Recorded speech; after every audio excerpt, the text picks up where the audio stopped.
Olá! Eu me chamo Clóvis Coelho e nós do canal Comando Semente da Luz estamos de volta. Hoje, dia 13, sexta-feira 13, dia 13 de dezembro de 2024. Eu ressaltei a sexta-feira 13, mas vocês já sabem que a minha visão quanto a isso não é de mau agouro, não é de azar, não é de problema, porque um número se localizou num dia da semana em especial. Hoje começamos uma sequência de 2 palestras que vão falar muito de Zeus, de Pandora, de DNA libertário, do Olimpo, dos olimpianos e dos demos e anjos clones. São palestras que, inclusive, se você observar, se você comparar com as outras sequências, elas já existiam, mas elas, inclusive, mudaram de posição por uma questão de ordenação aqui dos nossos conhecimentos. Primeiro vem essa de hoje, que é Zeus e o Olimpo. Depois a gente vai falar do DNA libertário na próxima palestra. São 2 palestras que já estão também renovadas, com algumas coisas que foram modificadas.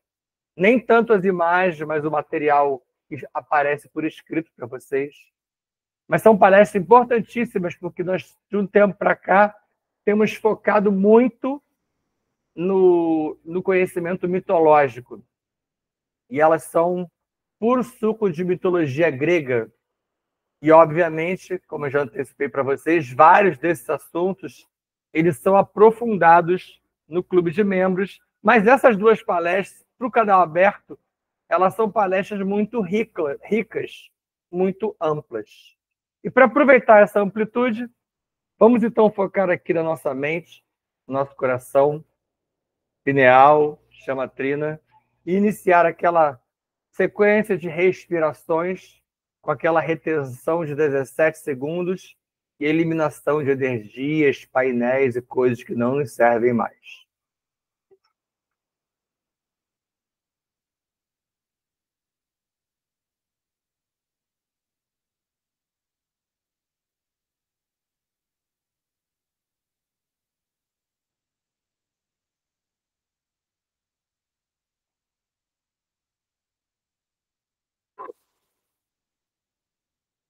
Inspire. Permita a entrada do oxigênio junto com essa energia quinta essenciada. Coloque-a para dentro. Faça com que essa energia entre em contato com seus tijolinhos formadores. Converse com os seus elétrons. Realize o Ticum. Faça com que haja uma renovação. Ressignifique-se. É você do comando. É você do controle. É você no leme da sua existência. Esse corpo não é você. A sua essência se encontra aqui hoje imantada, não aprisionada. O seu fractal de alma, que é como nós tratamos aqui, essa essência, ele se alocou aqui por um projeto, por um objetivo, por algo que você começa ou já vem colocando em prática há algum tempo. Faça com que essa energia transforme esse projeto em algo novo. Ao colocar para dentro essa energia, foque nesse projeto aqui, ó. A sua tela mental, na frente da pineal, você tem uma tela mental onde você programa, projeta. É por ali também que você acaba assistindo aquele filminho na hora da passagem que a gente explica na palestra sobre morte, ou que ocorre nas experiências quase morte. E ao colocar para fora, utilize o diafragma e o períneo para, com força, expulsar de você aquilo que não te serve mais. Focando na saída de mágoas, rancores, fobias, medos, orgulhos, ódios, apegos, ciúmes, assim como gaiolas, pactos, votos, dispositivos ubralinos, chips, implantes e miasmas. Isso não pertence mais a você. Assim, em nome dos nossos queridos guias, amados mestres, toda a nossa enorme família estelar, vamos com Rancor, Roquinar, Druxus, Sucalá, Mirna, Kadisha, Vovó Maria Conga, Adonés, borda do prato avonal, de onde a Iotaquitém emite El, vão nos oportunizar a energia Umara através do portal Havana Shantar, que será entregue aos filhos paradisíacos, deles às ordens, das ordens aos comandos, dos comandos às naves, das naves aos comandantes, com destaque para comandante Jaguar, Pantera Negra, Siriana, Astacheram, Astarniolim II e Maria das Estrelas, cuja palestra também está chegando. Eles trabalham essa energia humana que será entregue a nós, mas antes entregam-na aos tronos de pretos velhos e caboclos de Aruanda, que também colocam parte de sua essência para cada um de nós em especial. E chegam com seus mensageiros, atraindo a equipe de dragões, formatando círculos concêntricos à nossa volta, e nós, lá no centro desses círculos, estamos alocados, recebendo passes, intervenções siderais e energizações. Quando eles entregam a energia Umara, a Exu Veludo e Maria Padilha Rainha, que se ligam às nossas tronqueiras, capitaneando o trono Exu, trono Pombagira, formatando um mercaba de proteção coletivo, uma redoma dourada que nos envolve, e nós, lá no centro, montando o nosso mercaba de proteção local, individual, com nossos cristais, imagens, ervas e poções. Vamos a Gaia, Pachamama, Nanamburuqui, solicitar aos 7 dragões Elohim Kumara a ascensão da energia telúrica e do cristal orgânico Astrastone, que chega às solas de nossos pés, oportunizada pelos 7 dragões Elohim Kumara. Das solas dos nossos pés, ela adentra até os tornozelos, joelhos, quadris, para no chakra básico, chakra raiz, o Muladhara, que se liga ao corpo átmico da tríade superior e atrai aqui a energia do Kundalini, que ascende por dentro de você, curando nesse caminho, ressignificando você até o seu coração. Chama Trina, motor Taurus, ligando o motor Taurus, ascendendo até a pineal, encontrando a parcela de energia Umara, a ativação de Aka, que encontra-se aqui, na sua pineal, para uma simbiose quântica que abre a sua mente e exuda pelo chakra da coroa, ampliando sua enorme malha toroidal. Kan Sham Fam, Kan Sham Fam, Kan Sham Fam. Jai Jai Shivam, Shivam Cara. Jai Jai Shivam, Shivam Cara. Hareum, Hareum, Hareum Cara. Hare Hare, Hare Hare, Om Cara. Assim é. Assim está feito. Palestra número 25. Falaremos hoje, então, de Zeus e o Olimpo ou os Olimpianos. E o primeiro tópico de hoje fala sobre os seres demo ou os seres demos. Esse plural é possível ou não, tá? Essa palestra já tinha esse material das vezes anteriores. Eu modifiquei e incluí uma coisa ou outra. Então, Zeus é um ser demobiol.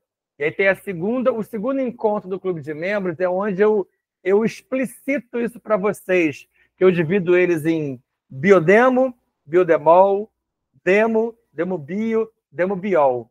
Então tem uma característica especial. Um demobiol é um demo de última geração. Então Zeus é um tipo desse. Ele é um ser demobiol. Um filho de Cronos. E Cronos já é um titã, filho de Urano. Tá? Então tem essa diferença. Inclusive, na próxima palestra que eu volto com esse assunto, eu também abordo esses temas, inclusive com ilustrações desses outros seres. Filho de Urano. Urano já é um filho direto, um demo direto de Brahma. E todos eles do Brahmaloka. Tá? Ok? Tudo isso que eu falei aqui é mitologia grega.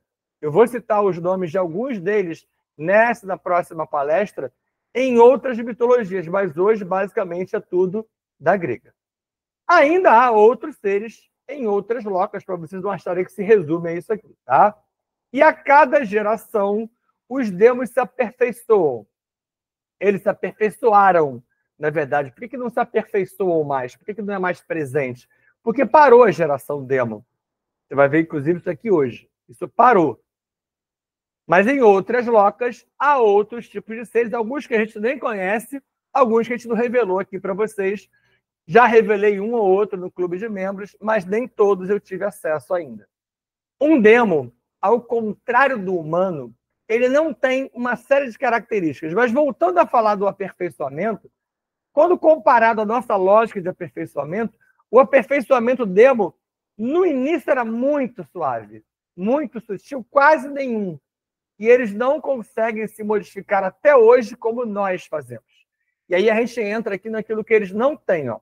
Eles não possuem consciência, emoções e reflexão filosófica como nós temos. São inteligentes, tá? Não se tratam de idiotas. Existe aquela questão da demência lá. Eles são inteligentes, mas com alguma cota de demência. E é claro que, como houve melhoramento, Zeus e a geração olimpiana têm menor grau de demência. Apesar de você ver naquela série que está passando na Netflix sobre Zeus, chama-se Caos, ali mostra um Zeus meio debilóide, meio demente, com algumas limitações graves. E é assim mais ou menos que funciona. Para trás era ainda pior. Outras coisas que eles não possuem: senso crítico zero, com exceção a 3 tipos que nós trabalhamos no clube de membros. Estiveram na Terra até dezembro de 2012, quando os portais se fecharam definitivamente. De lá para cá, eles vêm conseguindo abrir portais pela força mental, mais raro, e pela questão tecnológica, menos raro. Quase não mais interagem conosco no presente momento. E alguns já estão, inclusive, encarnando na 4D. Observação importante, como eu falei a filiação aqui em cima, eu só falei o pai, né? Vamos para o outro lado, né? Ele é filho de Cronos e de Reia, ou Reia. E Zeus também é, numa outra mitologia, o famoso Indra, na mitologia hindu. E aqui já há uma imagem de Zeus, que ela já estava presente, mostra o controle de Zeus. Você veja como é que esses deuses adoram o trono, né? Controle de Zeus, que depois foi replicado por Javé, como também nós já abordamos em outras aulas e palestras. Zeus, o primeiro e único escolhido. Isso é uma característica muito importante, porque Zeus foi o único no Brahmaloka que não se impôs. Ele foi escolhido pelos demos após participar da guerra contra os titãs. Ele se voltou contra o próprio pai e a geração do pai, junto com os demos da geração dele e outros tipos de demos. Venceu essa guerra e foi solicitado por esses demos para ser o líder. Foi aí, então, que entrou aquela história que eu já contei para vocês, inclusive falo sobre ela numa próxima palestra muito às portas, que é a 27, que é Quebrando a Barreira do Inferno, quando eu falo do Tártaro e de Hades. O Tártaro é um local, o tal do inferno, entre aspas, né? Onde esses titãs que foram perdedores dessa guerra foram alocados. Porque até então eles não morriam. Mesmo vencendo uma guerra desse porte, e o Mahabharata e outros livros narram Zeus se transformando em animal, e vários olimpianos se metamorfoseando em animais, tem toda uma explicação para isso, para vencer a guerra. E os titãs derrotados, humilhados, machucados, com partes sendo perdidas, deficientes, não morreram, e muitos foram presos nesse Tártaro. Em contrapartida, outros foram colocados na própria aristocracia do Olimpo, os mais inteligentes, os mais capazes, que Zeus percebeu essa valência em alguns deles. Antes dele, antes de Zeus, outros, eu cito só 3 aqui, tá? Importantes, como Shiva, Vishnu e o próprio Odin, eu estou preparando uma aula muito interessante sobre ele no clube de membros, foram líderes, mas sem escolha. Todos foram líderes por imposição, tá? Algo sobre isso você já viu comigo, mas nunca houve uma eleição. Zeus foi eleito. tá? Desde o colapso que se iniciou, as locas todas, os mundos, os genos do Brahmaloka, visam o quê? Nébadon, universo biológico ou Buloka. Lembra também que eu já apresentei uma versão para vocês que pode não ser o universo de Nébadon todo, mas sim somente o universo Teta, fazendo um cruzamento bibliográfico. Lembra disso? Mas o Olimpo, que é a Loka de Zeus, ou Svarga, nem iniciou essa passagem, essa tentativa de buscar o Buloka. Por quê? Porque o Svarga é uma das locas muito novas. Tá? Na verdade, o Svarga, o Olimpo, não é uma loca. Isso acontece com várias outras definições deles. Ele é um grupo de locas formado por 10 ou 12, coloco de 10 a 12, porque eu já vi algumas versões que falam em 10, outras em 11, outras em 12. Não tem problema. São todas locas muito novas. Então, e o Svarga é muito recente. Observa como ele é recente. Ele é aproximadamente dos séculos 10 a 5 a.C. Para você pode parecer muito lá atrás, para eles é juventude total. Zeus foi ajudado por Odin, que eu citei ali em cima, e Odin é anterior a Zeus, tá? Odin tem a ver com o Ragnarok, também tem uma aula no clube de membros. Odin tem a ver com Marte, Odin tem a ver com Asgard, Odin tem a ver com Thor. Tudo aquilo que você vê nos filmes faz parte da mitologia, mas é mais citado na mitologia nórdica, tá? Então, ajudado por Odin, Zeus abriu um portal. Lembra que eu acabei de falar sobre a abertura de portal? Eles se fecharam, mas eles conseguem abrir portais com esse tipo de ajuda, principalmente suporte mental. Um portal de comunicação não é um portal de passagem com o Buloka na Terra, no Brasil, em Alto Paraíso de Goiás. São esses portais de comunicação que permitem a eles falarem com determinados seres no planeta. E já existem até, inclusive, alguns autores que se comunicaram ou se comunicam tanto com Zeus quanto com Odin. Zeus aqui numa imagem também muito interessante. E é bom ressaltar que eu narrei vários fatos aqui e narrarei outros, mas muitos fatos que foram narrados como sendo da Terra são, na verdade, fatos que se deram no Brahmaloka. Inclusive, o próprio Mahabharata, que eu já citei hoje, e outros livros, e outros manuscritos e outras fontes, falam de guerras, ocorrências e fatos como tendo sido aqui na Terra. E elas foram de lá, foram ocorrências do Brahmaloka. A geração de demos, ou gerações de demos. Javé, Zeus e os demos em geral sempre se preocuparam com o controle. E por isso eles geravam clones. Isso é muito importante você ressaltar, eu não sei se eu já havia explicitado isso. Por que você gera clone? Porque um clone seu tende a ser igual a você. Com o tempo isso se modificou. Mas um ser igual a você, pensa igual a você, age igual a você, replica você, repete você e tendenciosamente obedece você. Então a geração de clone tem muito a ver com isso. Porque muitos desses seres, Javé não, mas muitos outros seres eram capazes de geração de seres sem serem clones. Mas eles geravam clones para manter esse controle sobre o clone e sobre aqueles que o clone iria tentar senhorear.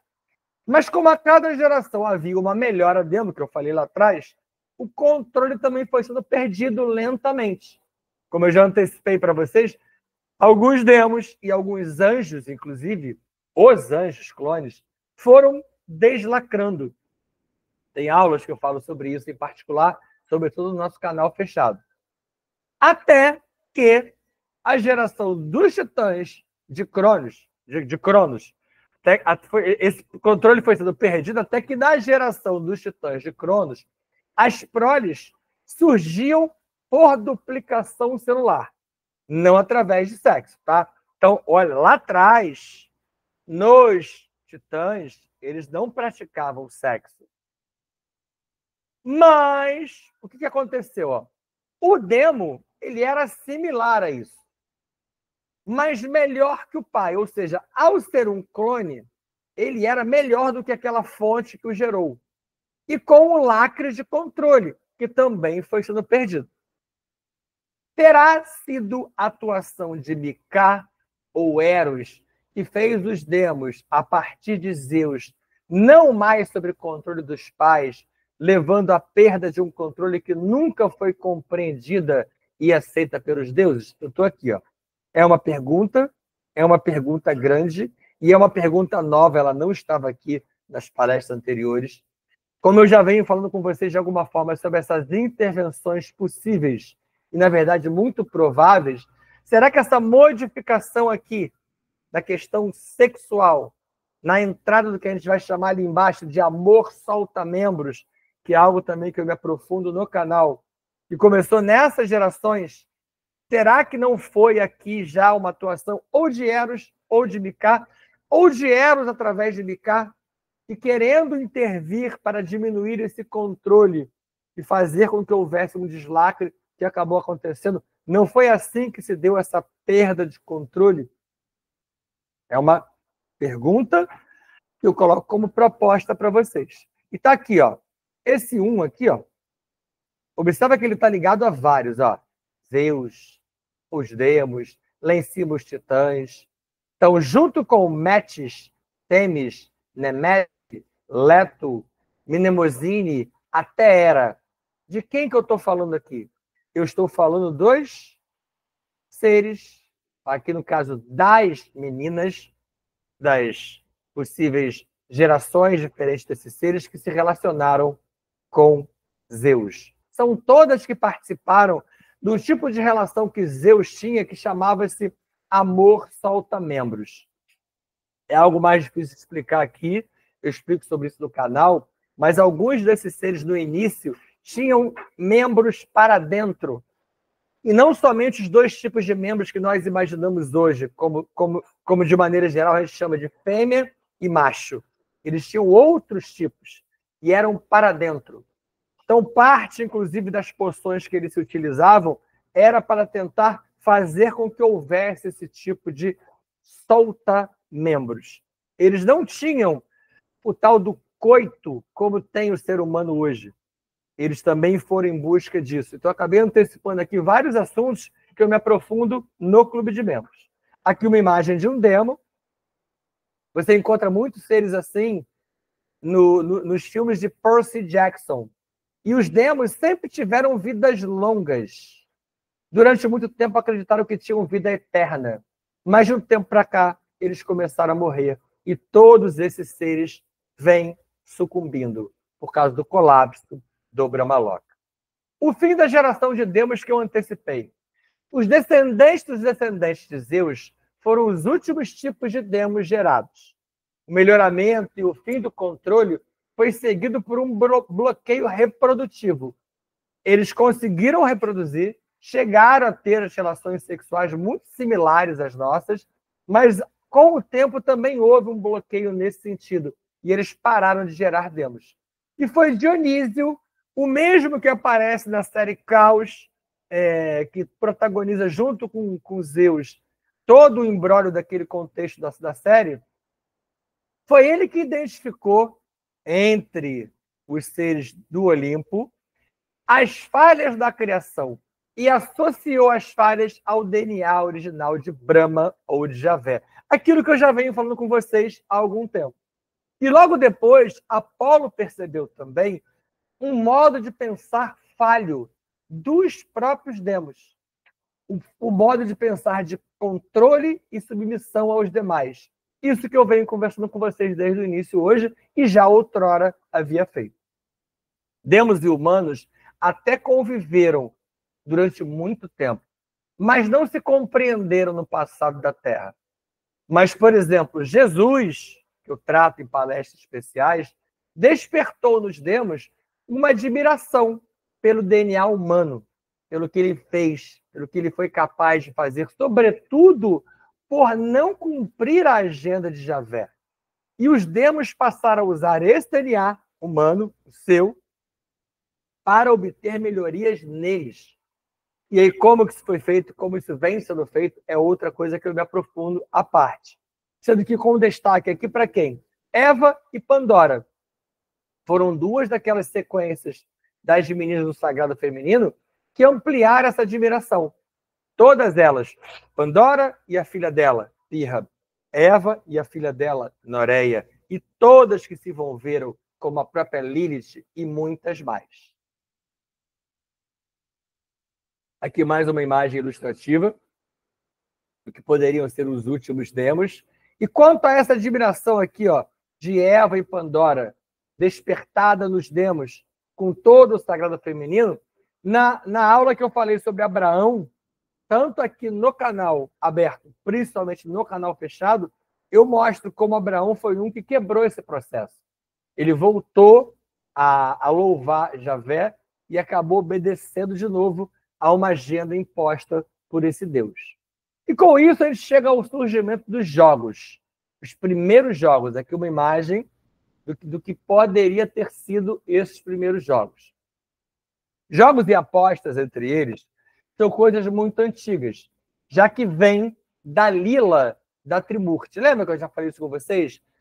Shiva e Vishnu, para impedir que Brahma colapsasse de vez, ele agora já colapsou de uma maneira que a gente nem sabe como é que vai ser. Isso aconteceu em 21. Mas antes disso, eles instigavam Brahma através de provocações. E jogos e apostas eram maneiras disso acontecer. Então, isso vem desde a Lila. A Lila é uma espécie de regra que faz com que eles possam funcionar. Também já expliquei isso para vocês à parte. Eu volto a falar sobre ela em outras aulas e palestras. Utilizavam esses artifícios de jogos e apostas para manter Brahma vivo. Como você fica, às vezes, numa experiência do laboratório, cutucando um verme, futucando um ser para que ele se mova, para você ter certeza que ele está vivo, essa é uma analogia bem próxima do que fizeram durante milênios Shiva e Vishnu provocando Brahma. E os Jogos Olímpicos surgiram quando a natureza psíquica dos demos olimpianos se encontrou com a natureza recém-surgida do ser humano, que deixava de ser um ser de estimação. Lembra, já explicamos sobre isso, que durante muito tempo o ser humano era um animal de estimação nas fazendas, onde havia manipulação genética para tentar fazer do Homo erectus, do Homo neanderthalis, a formação de um ser melhor. Foi quando vem surgir depois o Homo sapiens e o Homo sapiens sapiens. Aqui era o início do estabelecimento desse ser humano. E os portais lá atrás já estavam se fechando. Com essa conjugação dos demos olimpianos e com a natureza recém-surgida do ser humano, já Homo sapiens, foi que, há 2.800 anos atrás, surgiram os primeiros Jogos Olímpicos, a partir das guerras que os demos já provocavam entre os humanos. Então, antes dos Jogos, provavelmente, eles sempre provocavam guerras, conflitos, problemas, apostas, e uma hora eles resolveram oficializar isso, fazer isso de maneira oficial. Lembrando que aqui, quando eu falo dos primeiros jogos, aqui, ó, número 1 está aqui, ó, são os anteriores aos primeiros oficiais. Tá? Os primeiros Jogos Olímpicos foram em 1896, na própria Grécia. Só que aqui eu trato de um período mitológico, quando isso já se dava lá atrás. E assim os Jogos Olímpicos surgiram assim, ó. Os séculos 6 e 5 a.C. foram tempos de beleza na Grécia, devido aos jogos em cidades como... Então você vai ver aqui comigo que não foram os Jogos Olímpicos nos moldes como nós temos hoje. Eram jogos diferentes em diversas cidades. Nós tínhamos o famoso jogo na cidade de Olímpia, de 4 em 4 anos, como é hoje, em homenagem a Zeus. Mas havia jogos nemeicos na cidade de Nemeia, de 2 em 2 anos, em homenagem a Zeus. Mas havia os jogos na cidade de Corinto. E como era um istmo nessa cidade, eram jogos istmicos, também de 2 em 2 anos, só que já em homenagem a Poseidon, ou Poseidon. E havia também outros de 4 em 4 anos, que eram os jogos na cidade de Delfos, jogos píticos ou pítios, já em homenagem a Apolo. Então, para você ver como é que eram outras opções além dos simples Jogos Olímpicos de hoje. Nos jogos, a cultura helênica imperava, mas entre outros povos, como os etruscos, os fenícios e os persas, gladiadores se matavam. Era o velho pão e circo, que a gente acabou vendo replicado posteriormente em Roma e muito mais. A observação 1 está aqui, ó, relativa a esses jogos. Nesses jogos, o vencedor era como um semideus e recebia a famosa coroa e a ode do poeta Píndaro. E aqui, o que é essa ode? Ó? Ode é uma homenagem cantada que se eternizava. Tá? Píndaro fez 17 compêndios, são várias. Um compêndio é um grupo. Tá? Ele fez 17 compêndios de odes. 16 se perderam. Aqui é uma ode recuperada, uma dessas odes de Píndaro. Eram coisas belíssimas e que se narrava ali a história daquele momento, daquele vencedor, daquele jogo, daquela luta. Obviamente, nesses primeiros jogos, não havia quantidade de modalidades que há hoje, né? O comportamento demo. Demos, os tais dos deuses, que durante muito tempo foram chamados assim, viviam de apostas nos fatos da vida humana, como eu citei anteriormente. Aí já temos aqui o que eram para eles os jogos das vidas diárias. Jogos diários. Jogos, corrupção e lucro. E aí uma coisa importante, isso lembra algo para você sobre o presente momento? Por muito tempo, Zeus mandava matar os humanos por desobediência ou insolência. Essa desobediência, se deu antes mesmo de Pandora. Eu estou falando um pouquinho de Pandora aqui, mas Pandora eu me aprofundo no próximo encontro nosso aqui, como palestra. Mas Apolo e Têmis alertaram a Zeus da possível serventia da humanidade no futuro. Esse futuro é hoje. Porque ele matava muita gente, ele mandava matar, ele condenava, e uma hora Apolo e Têmis falaram para ele, ó, você pode precisar dessa galera lá na frente, eles podem ser importantes para a gente. Ele, com a demência dele, não conseguia compreender na íntegra, mas acabou que muitas vezes ele freava graças a esses alardes, esses alertas desses outros seres. Prometeu e Têmis foram os primeiros demos que questionaram o sentido da existência demo. E muitos demos após Zeus, que até morreram como demos, ou são hoje humanos na Terra, ou seguem algumas vidas humanas, seguem de pertinho, numa boa, acompanhando, para ver a evolução do que eles admiram tanto, que é o genoma humano. Eles o fazem com muito interesse. Aqui, como eu falei de Têmis, uma imagem dela, ela é considerada a deusa da justiça e tem algumas explicações para isso que ela usa. Ó. A venda representando a igualdade, porque aquilo que eu não enxergo, eu julgo sem ver. Eu julgo a partir dos informes. A balança, mostrando também o equilíbrio, tá? Procurando ser equânime. E a espada, equivalente à punição, porque ao final, uma vez dada a sentença, poderá haver uma punição. Nós e os demos. Seres 4D, hoje, podem já ter sido demos e ou biodemos. Já falei sobre vocês, né? E se for o caso de sermos ex-demos ou ex-biodemos, os nossos níveis acima, quem são os níveis acima, gente? Alma, espírito, eu sou, auxiliam e contactam, mexendo no DNA quando necessário.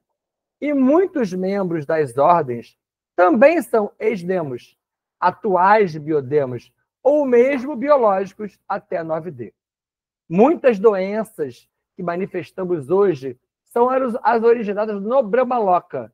Lembre-se, demo bebia soma.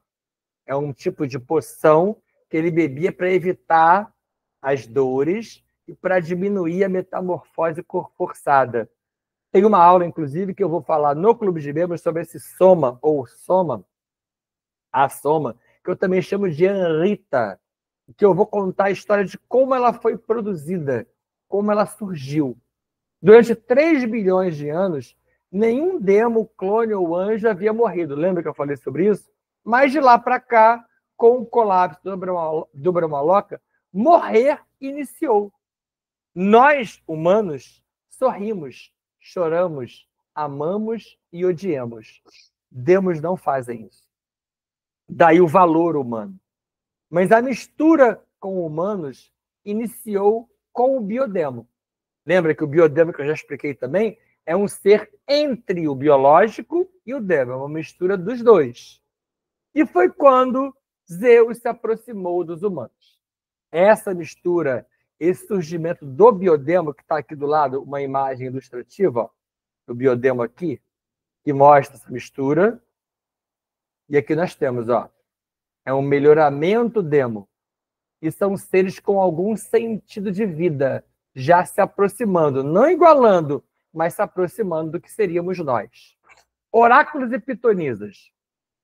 E nessa aproximação com os humanos, Zeus, ele premiava e também punia singularmente. E segundo Homero, Zeus condenou muitos humanos, mas também teve perto de 100 relacionamentos com outros humanos. Zeus se relacionou com deuses, deusas, homens, mulheres e animais. Eu explico isso no Clube de Membros. E esse Zeus, mesmo temido, tornou-se o Deus maior da Terra. Na época, Javé assistia e sorria. Mas o contato com os humanos diminuía os poderes demo. E Zeus identificou essa limitação.